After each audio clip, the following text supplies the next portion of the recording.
It's too hard to talk about. And the days after, I use the words, reminds me of King David, Tazorim bedima berina yitzoro. When you sow the ground with your tears and let things blossom from it, that will bring you comfort. The ocean, it touches your soul, and it's spiritual. This whole thing is spiritual. You look out over the ocean and it's just magnificent. And it probably changes the way people see life.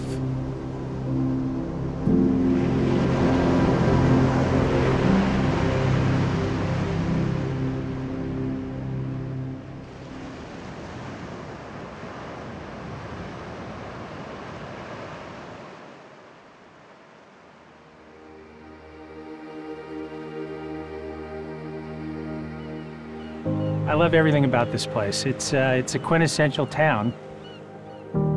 It's a town where you know your neighbors and you can go out for a walk on the Strand and run into people that you know. And it was like a little kept secret, Manhattan Beach, back in the 80s.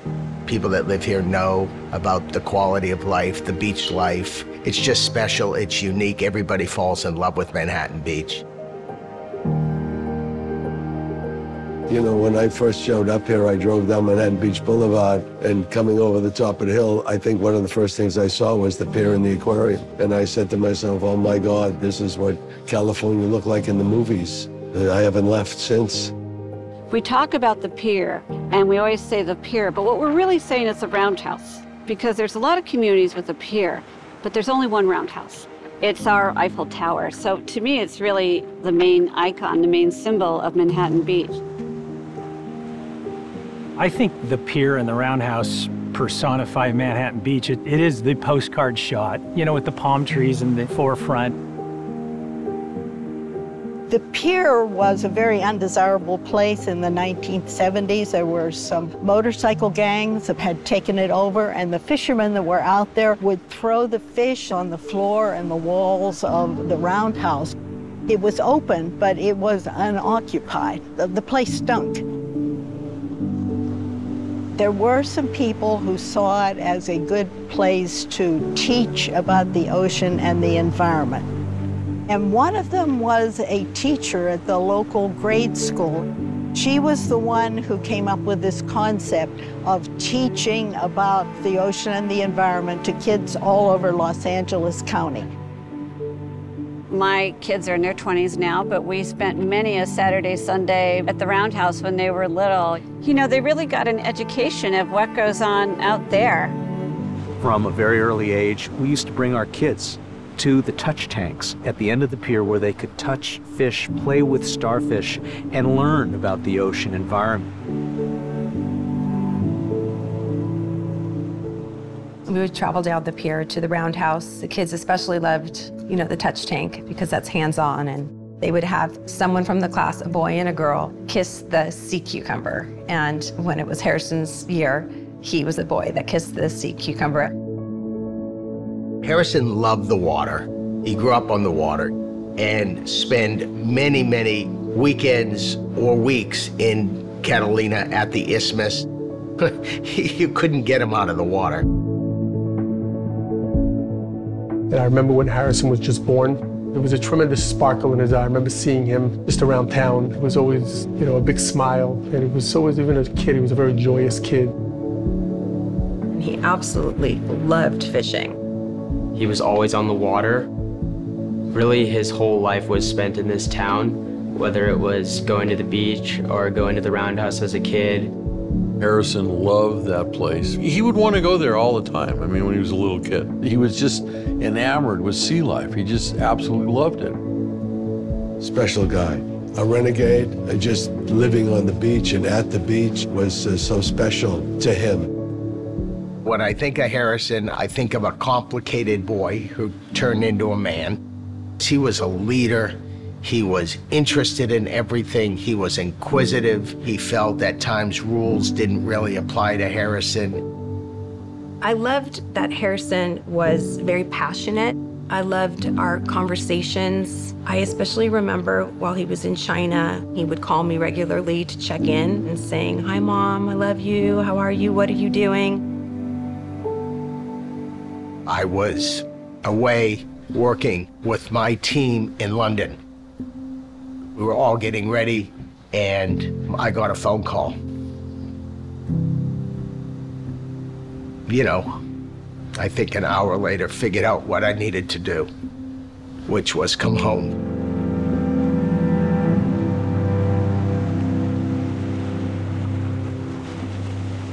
It's one thing that is inscribed in my memory, getting that phone call late at middle of the night. It feels like it's just like I'm hearing the call right now. It was such a dark day. He was traveling with his cousin Colton while he was on an internship. He choked on a meal, and nobody was there in his room, and it was just horrific. And that's where he passed.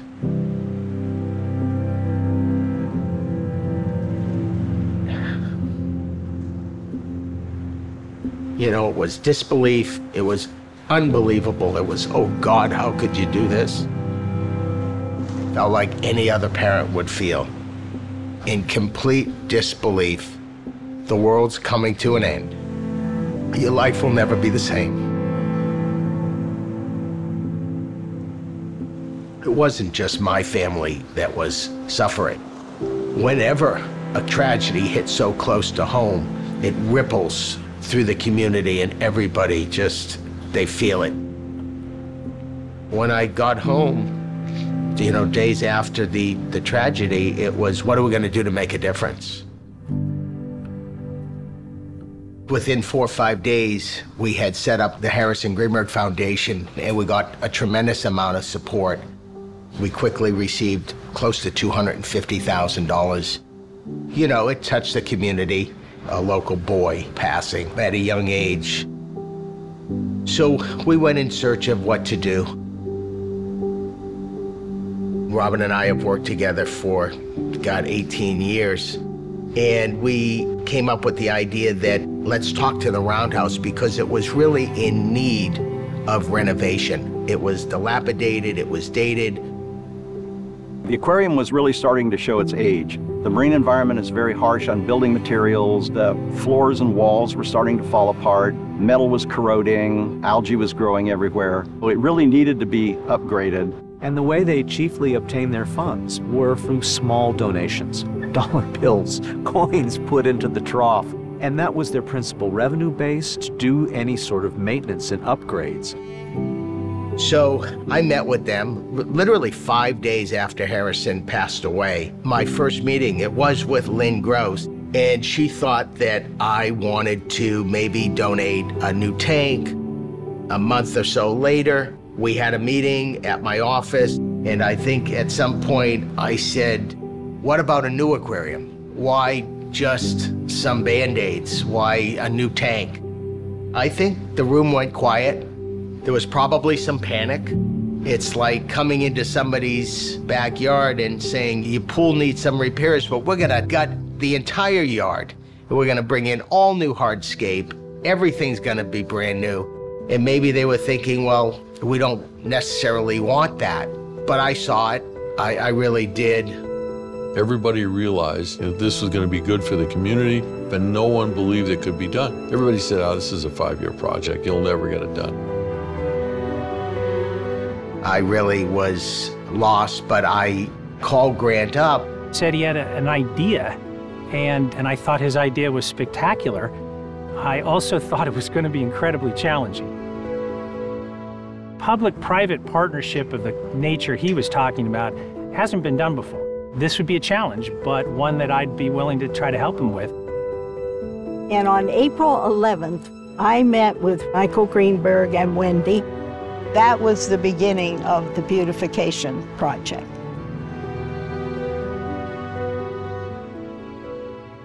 The first step is the one of the heart. You lead with the heart. So through the process of putting together the team, we pulled together some proposals from architectural firms that specialize in aquariums, and we actually had Cambridge 7 bid on the project. Now, Cambridge 7 is the renowned architectural firm for aquariums, possibly in the world. They presented to us, and we didn't all agree, I said, I feel like we should go with Cambridge 7, even though they're the furthest away. They're on the East Coast, and the other two are on the West Coast. It wasn't even a difficult decision. It was a guttural feel. This is the company we need to work with. And that's how Cambridge 7 came to be. And I will tell you, I meet a lot of passionate, creative people in what I do. And I've never met a more passionate, dedicated individual than Peter. This project, more intensely than, frankly, any project I've ever worked on, has that quality, that personal connection, if you will, of many layers, beginning with Harrison and who he was and how he would be. And it's a very personal and very special experience. In order to get to completion, once it was envisioned, it was going to be towards $4.5 million. I would have to be in front of a lot of people and talk about the tragedy. It was scary because it's honest and it's real. Nobody expects you not to have these emotions when you're talking about something that is so painful. There were a lot of challenges. I'll admit there were some times when I thought this was going to fall apart. There were the efforts in the red tape, the challenges of putting a state-of-the-art aquarium in a 2,200 square foot building at the end of a pier. Every which way we turned, there was a new obstacle because the Roundhouse had been down at the end of the pier for over 100 years. And in the 100 years, it had a little coffee shop. When you were heading west down the pier, you couldn't see the largest aquarium in the world, the Pacific Ocean, because this small coffee shop blocked your view of what was behind the Roundhouse. You're talking about an incredible layer of jurisdiction and governmental entities involved. Everybody had a say in it. One very important agency, the Coastal Commission, had a very big say in it. Because it's a historical building, the Coastal Commission has to approve the removal of the coffee shop. And that made me really nervous because I had never dealt with the Coastal Commission before. We were so far down the road and ready to put a shovel in the ground, if you will, and I believe their calendar was booked. Well, somehow we were able to have a Coastal Commission meeting set up in Cambria. So we get the date, and I put together a team of about 30 of us. And we get Harrison Foundation t-shirts and hats. We all get on planes and we fly to Cambria. And I don't think I slept a wink that night. They could have blocked it by not allowing any change to the building itself. We presented to the Coastal Commission. A couple of people showed up from Manhattan Beach with strong opposition to the change. And what was amazing is all 12 commissioners were in favor of the project. Is there any objection to a unanimous yes vote? Seeing no objection, the motion passes. The lead commissioner came up to me after the meeting and he said, in all my time as a commissioner, I have never cried in a presentation. They were saying this is a beautiful gift to our state, to our community, for so many to enjoy. And we're fully behind your vision to bring the new Roundhouse Aquarium to Manhattan Beach and to the state of California.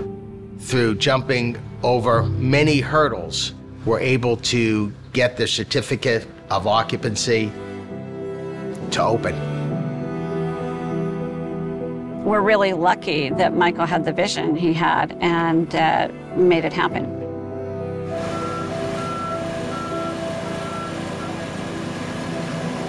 It was a big day upon the groundbreaking, and we invited all the contributors.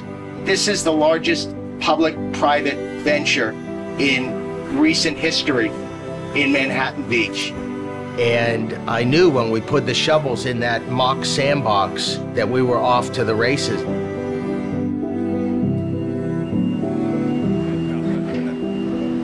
I remember the groundbreaking happened, and a few months later, it just looked like a completely different place. There was literally not one thing in the pier. It was completely gutted. There were no pumps, there was no drywall, there were no fish tanks, literally nothing. It was just a cement floor and the wood stilts that it stood up on.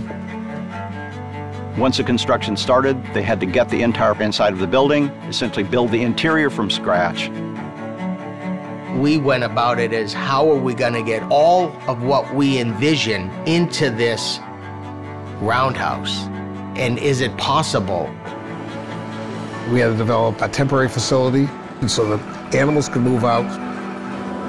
There's so many people involved with this in terms of general construction, specialty construction such as the tanks, habitat construction of what's in the tank, life support systems that maintain the fish, and the mechanical systems, graphic systems, and just a lot of different layers, and they have to be interwoven.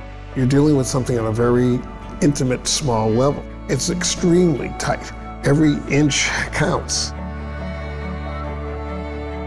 The entrance at the time was on the side, was on the south side of the building, and the front of the building actually was blocked. And the idea that was developed initially was to enter from the east.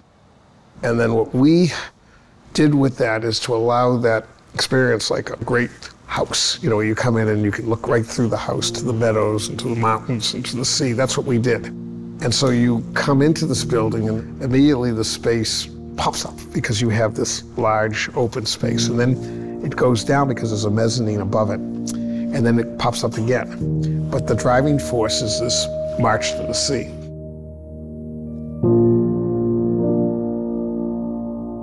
Grieving it's complicated. I think we all grieve differently at different times. If I'm feeling sad, I'll allow myself to feel sad, but I won't allow it to become paralyzing. You have to go through the process. You can't just avoid it. And I think that this project, the Roundhouse project, was a part, maybe, of my grieving process. And I don't think it ever goes away. Maybe sometimes it shows up less often. It's never far away.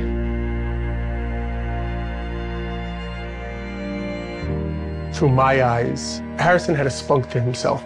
He didn't live within the boundaries. You know, it came with a joy, it came with a chutzpah. There was always a spirit that he had, which was very special. Very inspiring, beautiful heart, could be really sensitive, could also be really difficult. When he made up his mind, certainly he wasn't going to listen to me. He really cared about his family, so, you know, he was actually, in a way, the glue that held the extended family together, in a sense. He was just close with everybody and really cared what they had to say.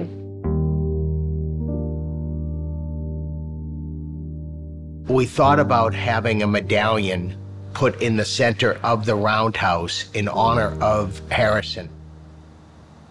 This is a duplicate, much, much smaller, of the medallion that's in the floor.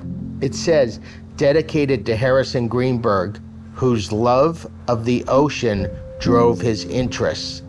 So this is how his legacy is remembered, by the medallion within the aquarium. People say, like, you know, time heals. I don't necessarily believe that. I think time helps. But the one thing that is for sure is that no one can take away the memories. Now, you know, Wendy and Michael, they're gonna have this special place. It's not gonna bring Harrison back by any means, but it's gonna be a place that hopefully when they see the smiles and the location, it's gonna help in the healing process.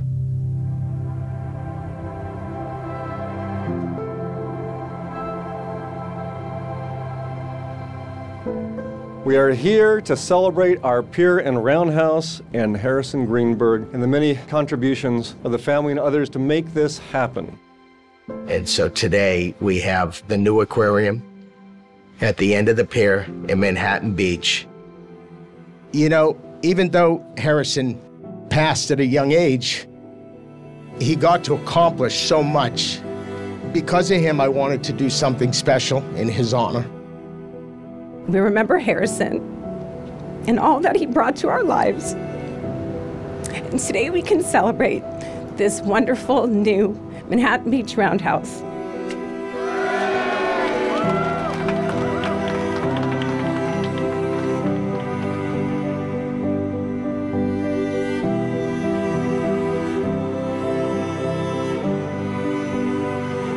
Michael said that for him this project has been a journey, and that really struck a chord with me because I feel like it's been a journey too. And now the journey is coming to an end and we see our destination behind us. It's spectacular. During the grand opening, we had over 500 people that played a role in it, just have a real celebration of accomplishment. I hear it. This is the smallest aquarium that I ever designed, that we ever designed. And we say no, it's the largest. But you can't measure heart. And this project has by far, for me and for all of us that worked with it, the largest heart. And heart drives soul and it drives spirit. But our very, very, very best work comes from our hearts.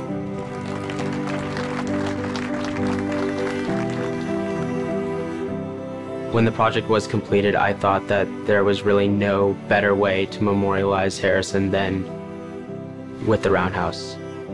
The Roundhouse is perfect for him because he loved our ocean, he loved science, and you don't have to buy a ticket. It's just free to anyone who comes and visits, and that's how he would have liked it.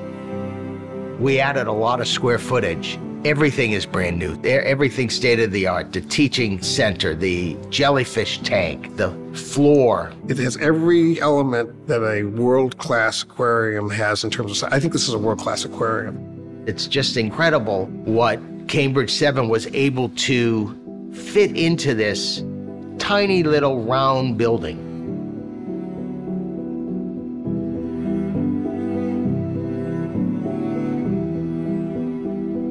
It's alive. You go in there.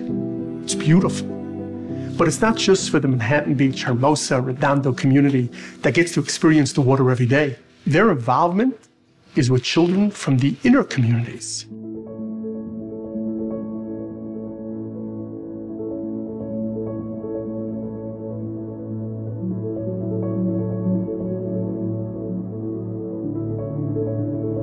So we bring in 15,000 students every year for our educational programs. They come from all over the Los Angeles basin, including a lot of underserved communities. And what we find is the students that come have never been to the beach, even though they live 10 miles or 15 miles away. You see all this water? Yeah! Everybody say, good morning, Pacific Ocean. Good morning, Pacific Ocean.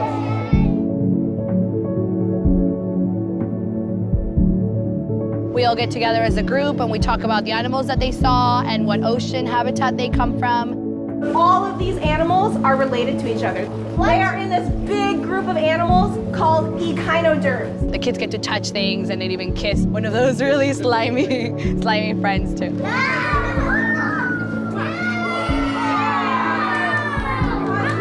Favorite animal is the cucumber. It felt slimy. It was kind of cool and gross. So the most important part of this activity is how we can affect the ocean habitat in a positive way or how we can affect it in a negative way. My kids have started to pick up trash even before we came here. They're like, no, it's gonna go to the ocean. And so they really have that down by the end of the field trip. You walk up the wall, there is all the biodegradables. Sort of reinforce that idea that our oceans are precious, and to enjoy all the marine life that we have here, we need to be mindful of maintaining our oceans.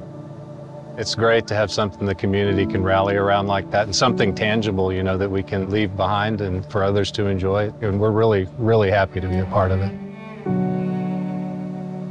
He would love the fact that kids from everywhere abroad would get to really cherish and embrace what it is that the Harrison Greenberg Foundation ended up bringing to the community. Harrison continues to touch people through the aquarium at the end of the pier, the Roundhouse, and that makes me happy, and that would make him happy. He had too much more life to live. That kid was a bundle of joy. So he's living his life by letting others experience life that they would never have that opportunity to do, through the things that Harrison loved.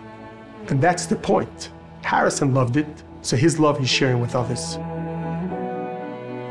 It makes you think about your own life and the fragility of it. It was closed down for a little while, and it had fallen in disrepair, and now it's beautiful and useful and something that's, I think, reflective of the greatness of the city of Manhattan Beach.